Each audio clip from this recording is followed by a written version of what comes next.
One of the greatest difficulties for John in this past year was being apart from you and the fellowship of Grace Community Church. To the end of his life, his one desire was that he wanted to see you one more time.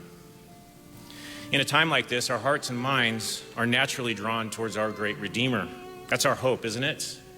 To be able to stand in the presence of his glory. That hope and that faith of ours is now Pastor John's reality and his delight. He is standing in the presence of his glory. He is blameless, and imagine the joy. For that, we're happy for John, and we all yearn for that day, don't we?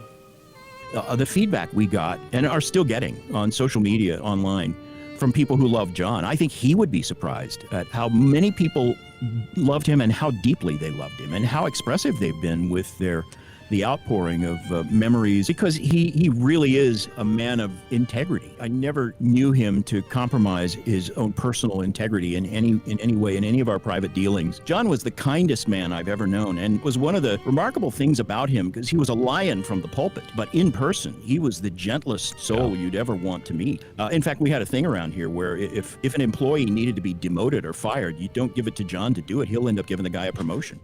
In 2007, for the first time I visited here for the Shepherd's Conference, I was 21 years old. What I was as a Christian by that time, humanly speaking, I owed to John MacArthur. And so I was just thrilled about coming out here and seeing him in person. And first thing I asked him was if he would mind if I gave him a hug. And he said, no, not at all. And he gave me a hug, and we took a picture. And I tried very failingly to express what he had meant to me just in the first 5-6 years of my salvation.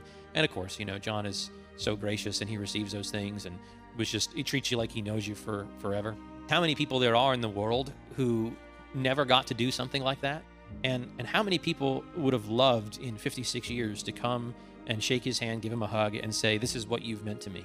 And I'm excited that these past 6 days, he's had the opportunity to meet some fellow believers, some saints who never had the opportunity to say those things to him.